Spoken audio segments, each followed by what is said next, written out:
G'day everyone, it's Darren with the Soarcast. Today we've got a great episode. We're going to interview Mahmood Hussein with Global Drone Solution, and today's subject is getting drone certified.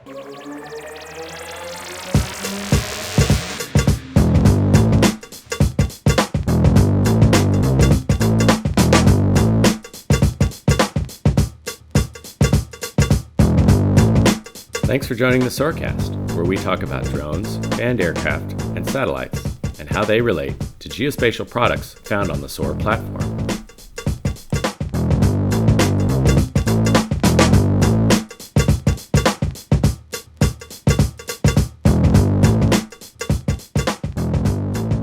Okay, so welcome everyone to the Soarcast. I'm here today with Mahmood Hussein with Global Drone Solutions, based here in Perth, just like we are. And it's really good to see you today. Mahmood, thanks for coming on the program. Same here, Darren. Very good. So Mahmood runs Global Drone Solutions, which is based here in Perth. It's for pilot certification. So Mahmood, maybe you can tell us a little bit about the business. Well, we set this business up 4 years ago because we came along and my background in mining, I saw that more and more mining companies were using drones as part of their operations. Mm-hmm. And very quickly you could see that they were going to be able to use that to reduce costs, reduce risk, right? And remove a lot of people away from harm's way, which is big in any industry, but super big, in the mining. Mm. So what we did is we did a bit more research, and I keep saying to everybody, do a lot of research, understand the market and the potential, which we did. And in January 2016, we started Global Drone Solutions. Oh, very good. Just curious, how many students would you have trained in the last year? Probably about 400. Oh, wow. Yeah. So we're roughly doing about 330 people per month, right? And that's a mixture between, our 5-day face-to-face course and the online version of our training. Okay, brilliant. All right, well, thanks for that. So it's a big subject. Drone certification, getting certified, even moving into business of your own. And I had a number of ideas of where we could take the conversation. One is what is really the benefits of drone certification for even society, business, and even people outside of the businesses in drones. Then I thought about elements of drone certification. So what are the steps that I go through to get drone certified? But really what I wanted to do was ask questions that were more about going pro. So even from my own perspective, somebody, who isn't certified loves drones, but sees a future in the business and wants to move on to that. So that's the focus we're going to go on today. Just curious, what is the sort of average demographic of people who are getting into getting certified with drones? Yeah, look, that's a great question. And as a business, we measure everything, right? So we measure the age of the people that come in, the sex, the location, which suburbs and what have you, because that allows us then to market and focus our efforts and funds into that area. So 44 years of age, male. We've been working very hard marketing to the female population, but for some reason, we don't seem to be getting any traction there. The ones that we have trained have been photographers, scientists, engineers, but we are putting even bigger effort into that area. So we're now looking at school teachers with STEM and that are in the sciences. So answer your question, 44 years of age, male, and a variety of backgrounds. Okay, yeah, and something we discussed before we started the interview was that it's not that drones are male dominated. It's just that more males have moved into this brand new industry. Would you say that's pretty much correct? That is absolutely right. And I think it's like, if you go back even a little bit further, when we had model aircraft, it was a hobby that was taken up by males. And I think it's from that we tend to find. And also the industries that have taken on the drones in the first place, like mining, oil and gas, construction, they're male dominated as well. So they see the opportunity because they can see how fast they can capture that data, how accurate it is, right?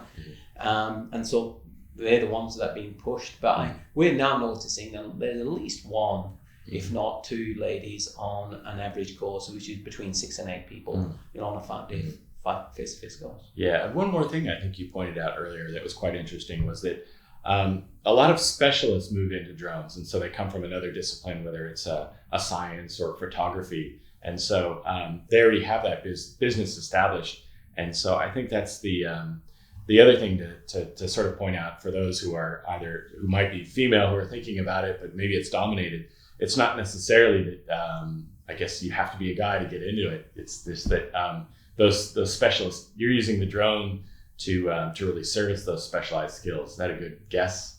That is a very good guess. And look, again, it's what we're finding is when we talk to the ladies, they're saying, well, they've got other things that they're interested in, right? And the guys will do it for 2 reasons. One, it's lots of fun, right? And especially the guys who do fishing. Now they use drones to take out their line, right? Find out where the fish are, and lazy men, so we know way of doing it. Yeah. Where the ladies are a bit more pragmatic, they have to see a reason for it, right? Or a purpose or a job. Whereas as males, we tend to sort of, okay, well, this looks like fun, let's just go and do it. It's generalizing that, but that's the message I'm getting back from the ladies, because we do ask that question, what made you, and do this training? And it seems to be more for a purpose of a job rather than for fun. Hey, and one more thing, you mentioned, I think for all of us who are into drones, there's probably one moment in time where we could say, yeah, that's what got me into drones. And you have a good, face in the industry. You managed to get in news, and incidentally, that's how I know Mahmood is from the newspaper, and we met up after that. But when did the penny drop for you about drones? What was that moment?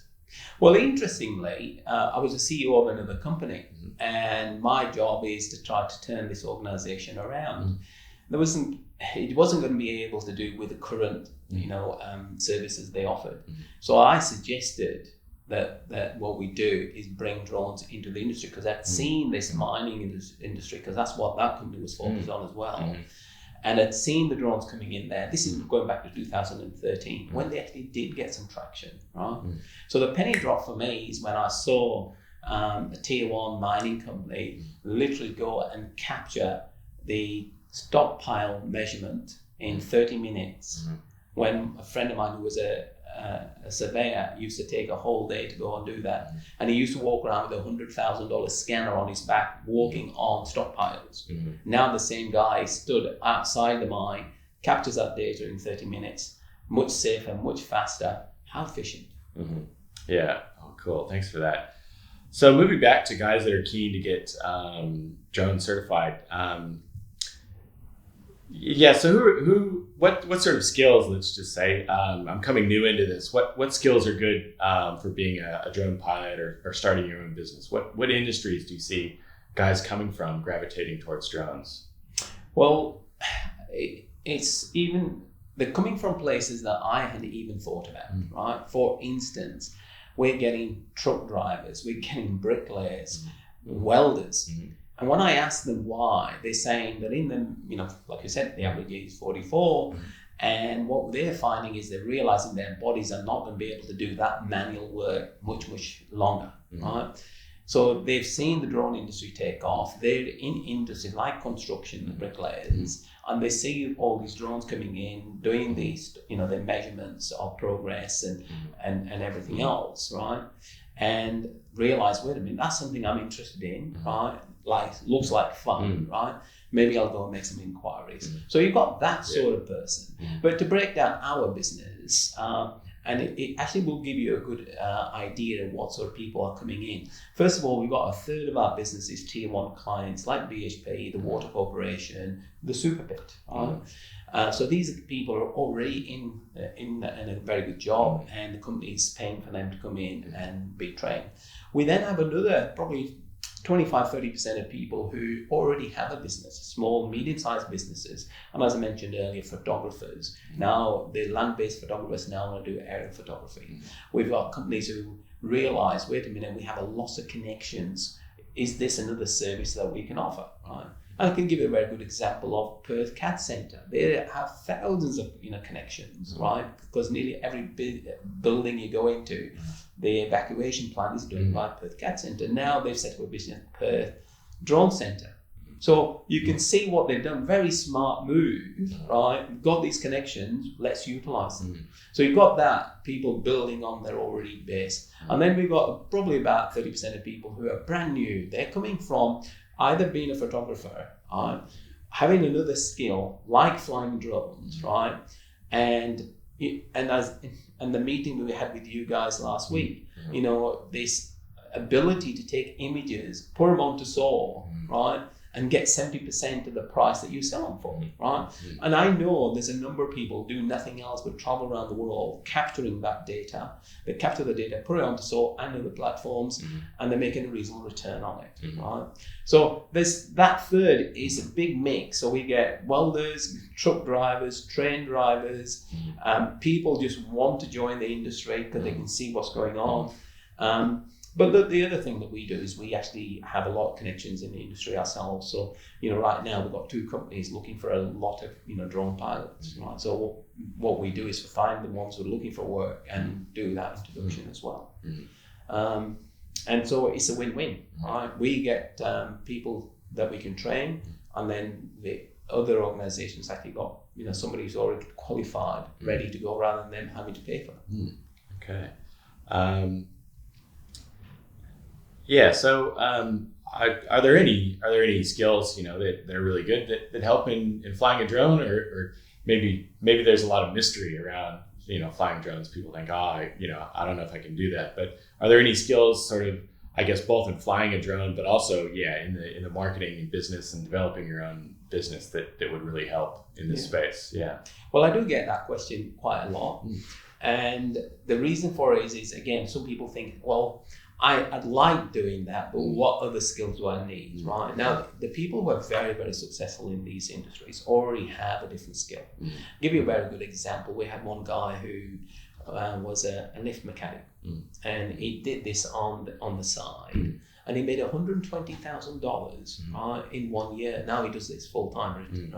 Now I can't talk about the niche, but the message I'm giving you is that person went and found a niche, and he's really dominated that niche. And this is what we do. We actually show you how to set up a drone business, and we always say you've got to try to find a niche. You don't want to be another wannabe, right? You have to have something else. Now, the other reason why I was successful, his background was in photography, right?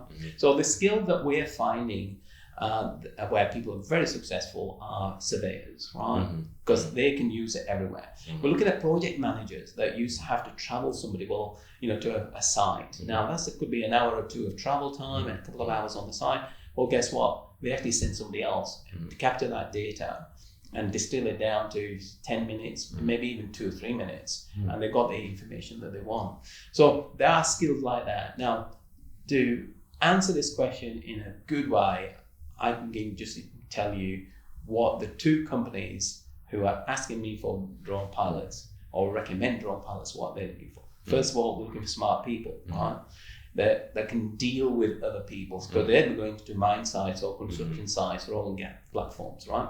They're looking for people who are motivated and positive. So we've not even spoken about a skill yet. And then the skill comes in at number 3 and 4, which is they want somebody with a mechanical background. So in other words, if they send somebody into a mine site, right, they want that person to know what a crushing station looks like, or a conveyor looks like, right, a haul truck looks like, right?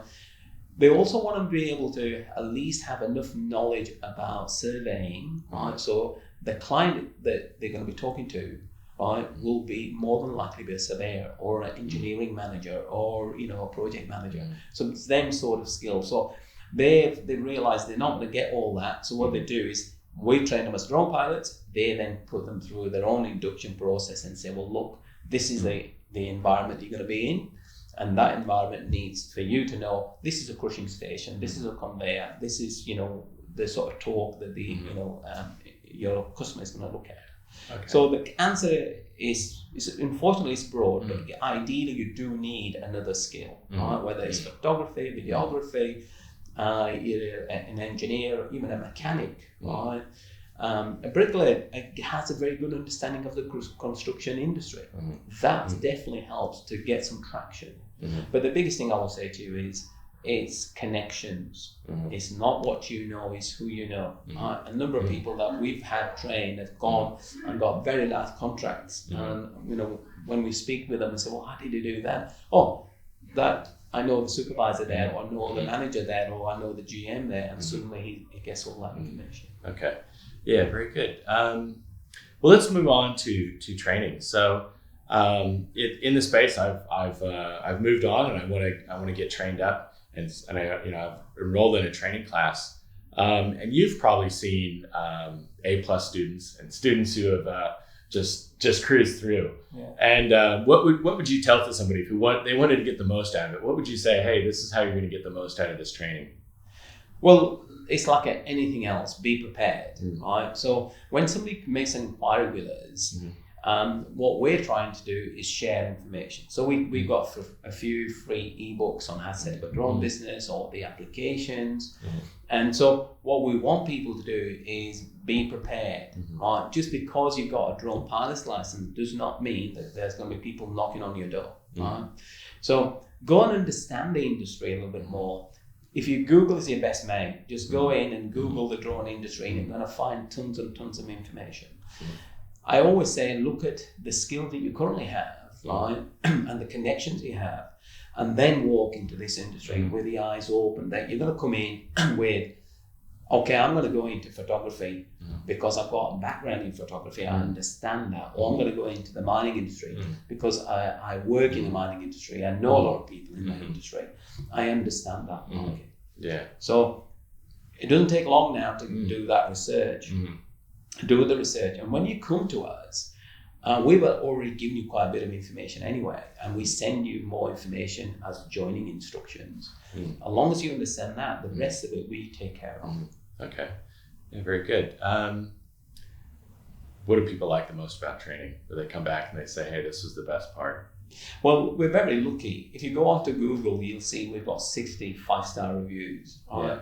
And whenever I read them, and this is what they're saying, yes, we really enjoyed it. It's a good team of people. They deliver what they promise, right?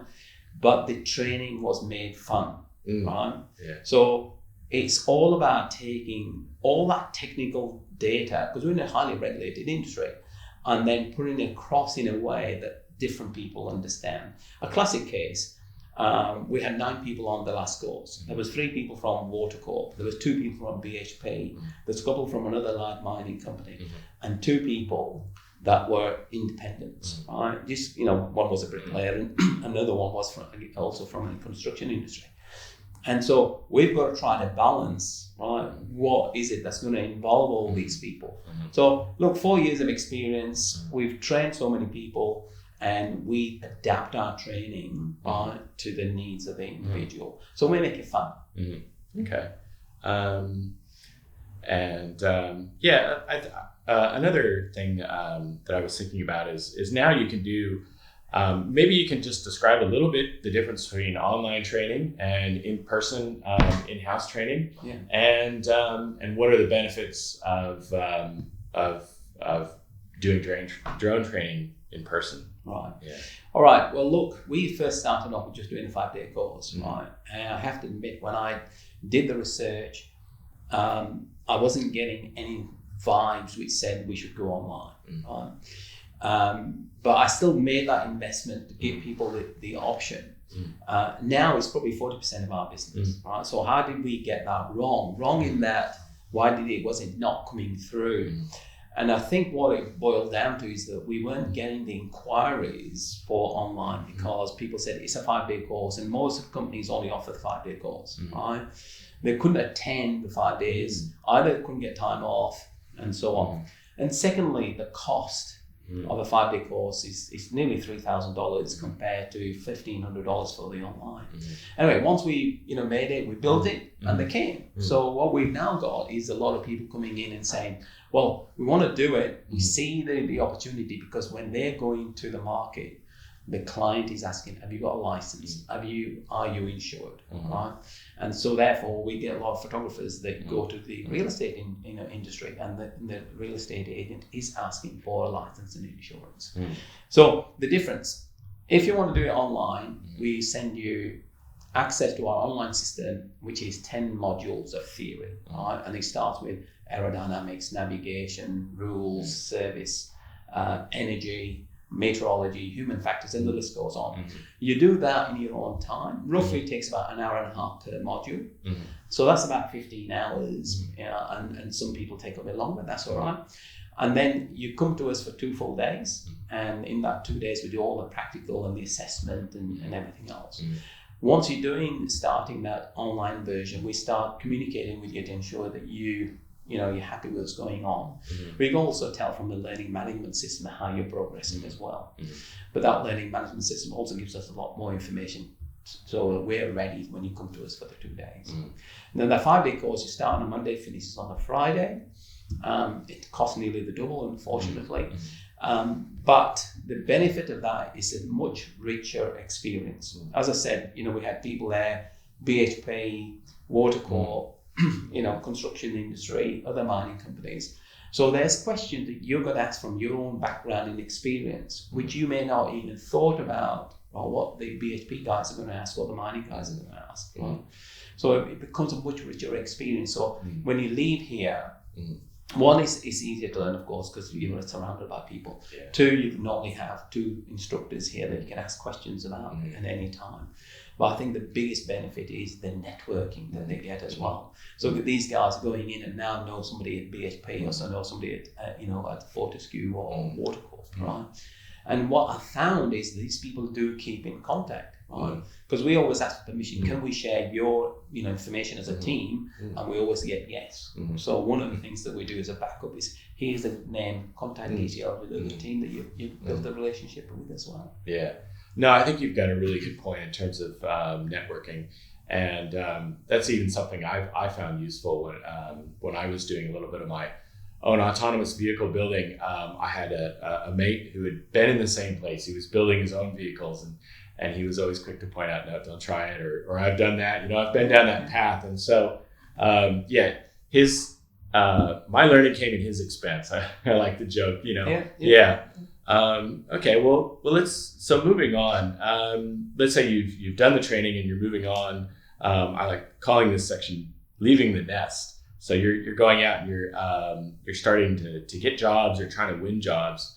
What's a good way so you're new to, being certified and having the gear, and you've got all the certification. What if I was a guy going out there, what's a good way to land work, or to land, sort of planting those seeds so that it does lead to work? Yeah. Look, one of the things I realized when, one, I did my training course, and secondly, as I was talking to people in the industry, especially people who were looking to set up a business, that they're getting a license, but nobody was showing them how to set up a business. Now I've got 30 years of experience traveling around the world and setting up businesses for different organizations. So one of the ways that we've differentiated ourselves is to set up a module, 3.5, 4 hours of training on how to set up a business from A to Z. And so end of our course, that's what I take people through. And many people have said that the $3,000 that they paid us, right, they got more value from that 3-hour meeting, right, and discussion than the money they paid us. And the reason I put that together was, how can I share information on what is good customer service? How do you approach people? How do you build a relationship, right? I even show them how to get free media. There's a 5-step process. Now people fail on the first step, right, and then never go past that, right? I use our relationship, right, mine and yours, as a very good example.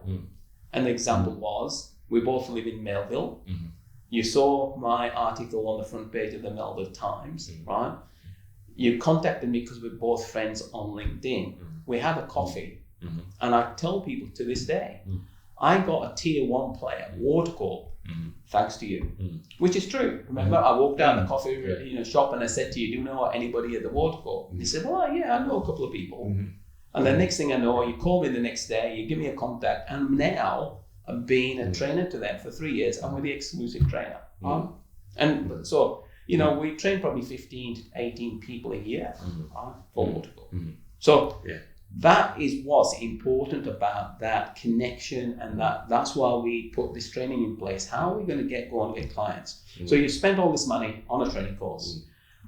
You've done it for two, reasons. One, to get qualified, but most importantly is to set up a business, right? Unless, of course, you work for one of the tier 1 companies.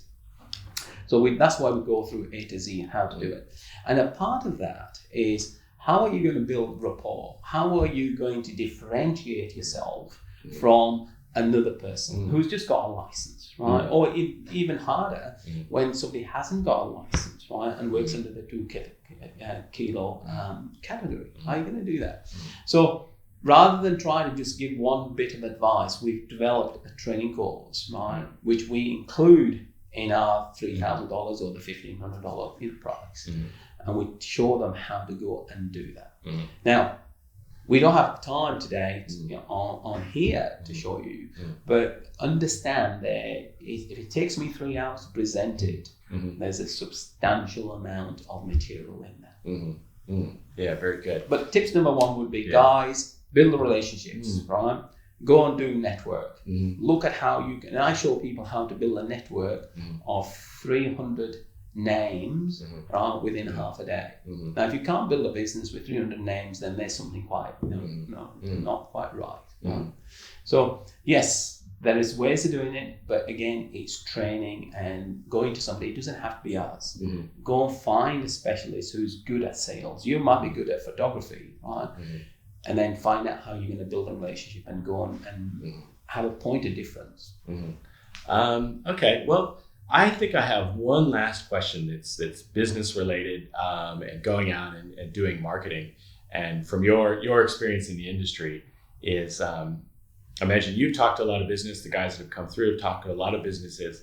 And what are the misconceptions that businesses might have about drones? So I think this is in that marketing space. Somebody's offering their services to a new client. Maybe that client that hasn't used. I obviously haven't used them, but I haven't used drones very much. So what are some of the things that I guess barriers to selling your service? What are some of those misconceptions that businesses might have about drones? Yeah, well, very good question. But that misconception is reducing dramatically. I've certainly noticed in the last 2 years that a lot more companies are using drones simply because in the past they used to see them as a toy. And now they see them as a very useful tool. Some of the students we had last week, just as we start talking about the industry and what they're going to be learning, they said, the thing that made me tip over is that I see this as a mainstream now. And this is a guy who has he doesn't work for a tier 1 company. He's an individual who's looking, he's got another different job and now wants to get into drones. Now he's been waiting, until he saw it get into mainstream. And seriously, that's what's happening to us now. Well, for our business, it's very easy because we've been established for 4 years and we're good at marketing. So we're now getting people just ringing us totally out of the blue, companies, and saying, listen, we need to put some people on the course. How do we do it, right? But from a person who's just gone in and wants to go into the marketplace, 2 years ago, people would not know what drones can do for their industry. Today, you're going to find most people are educated, right? So the numbers who don't know what it can do for their industry is reducing at a phenomenal rate. Oh, that's good to know. So the way drones are regulated varies country by country, and so most of what we've been speaking about is relevant to Australia. So this question is mainly relevant to Australia and may have applications in some other countries. But as you know, hobbyists can fly drones for fun, and also in Australia. We have what's called the sub 2 kilogram class, which allows you to fly a drone weighing less than that and also do it for financial gain.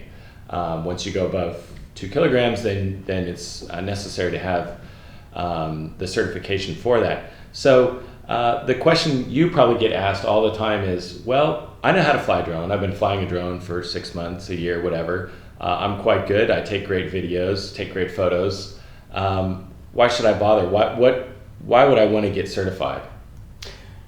Look, and you're right, we do get that question a lot, and we convert then people to come and actually get their license. Because the simplest way I can say to you is that you cannot get commercial insurance unless you have a license.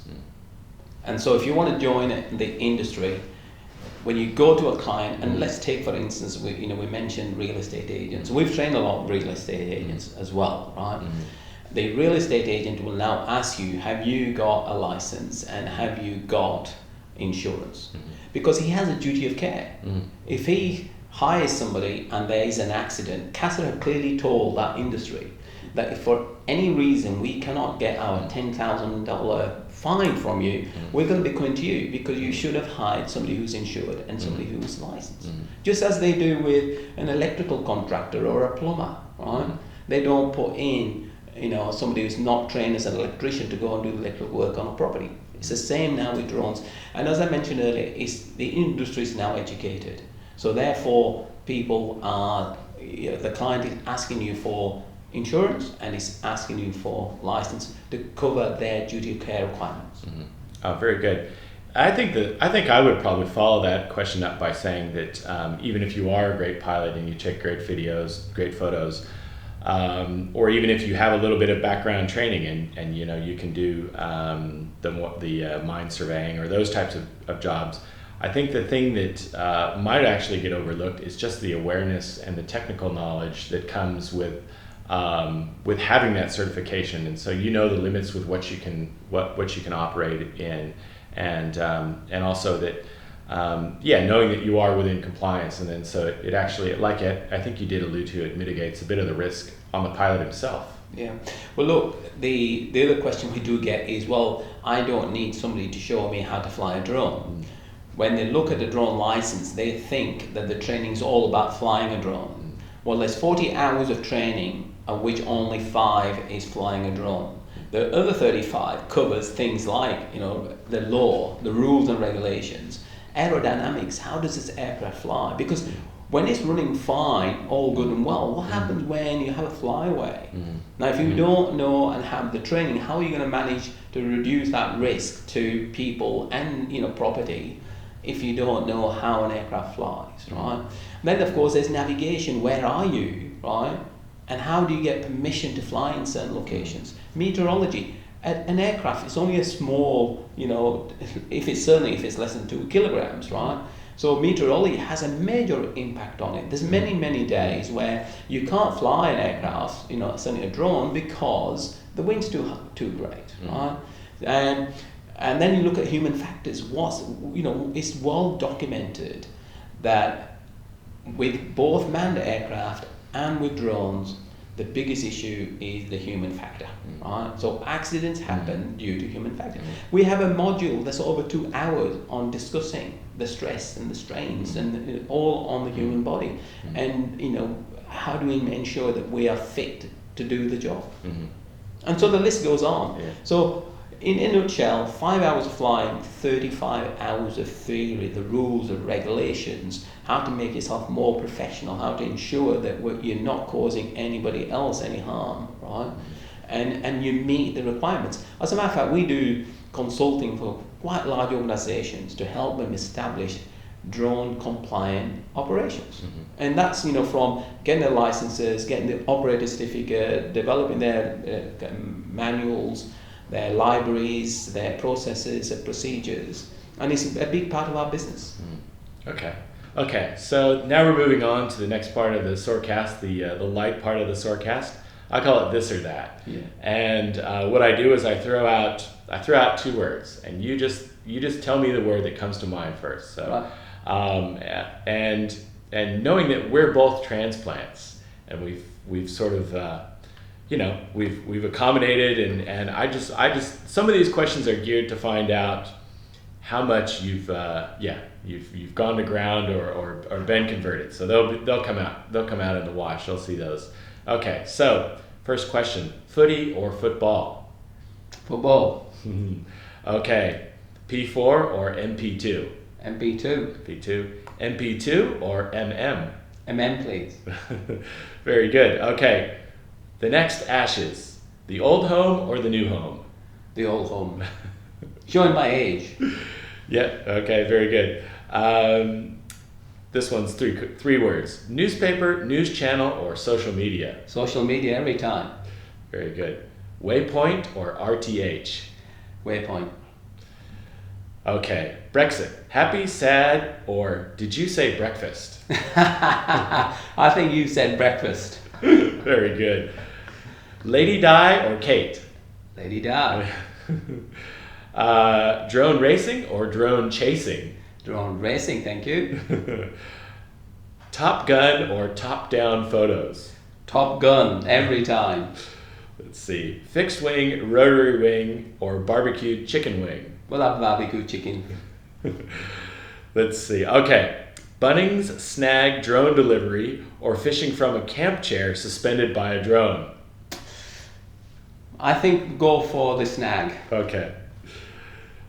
ScoMo, Bojo, or No-No? No. Vegemite sandwich or strawberry fields forever? Vegemite, thank you. Biscuits and tea or ginger beer and meat pie? Ginger beer and meat pie. Very good. Queen or the Queen? The Queen. Let's see. Graham Gooch or Don Bradman? Don Bradman. Very good. Okay. Kate Winslet or Kate Blanchett? Kate Blanchett. True blue. Okay. Well, very good, Mahmood, and thanks for joining us on the Soarcast, and it was great to have you. Same here. Thank you very much for giving me the opportunity. Very good. Cheers, and thanks for joining us for the Soarcast.